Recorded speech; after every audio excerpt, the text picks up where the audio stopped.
টানা বৃষ্টি আর উজান থেকে নেমে আসা ঢলে তলিয়ে গেছে দেশের 11 জেলা। স্মরণকালের ভয়াবহ এ বন্যায় ইতোমধ্যে 13 জনের প্রাণহানির খবর দিয়েছে দুর্যোগ ব্যবস্থাপনা ও ত্রাণ মন্ত্রণালয়। সেই সঙ্গে পানিবন্দী হয়ে পড়েছে 77 উপজেলার 584 ইউনিয়নের 8,84,629টি পরিবার।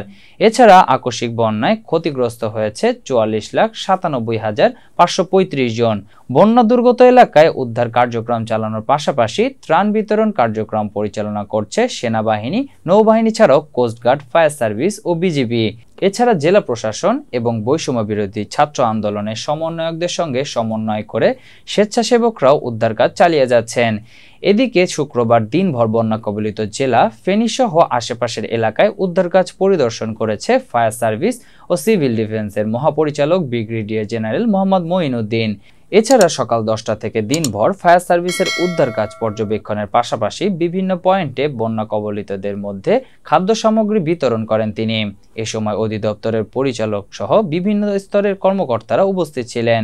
অন্যদিকে শুক্রবার বিকাল পর্যন্ত বন্যা কবলিত এলাকার বিভিন্ন স্থানে আটকা পড়া 779 জনকে উদ্ধারের কথা জানিয়েছে ফায়ার সার্ভিসের মিডিয়া সেল।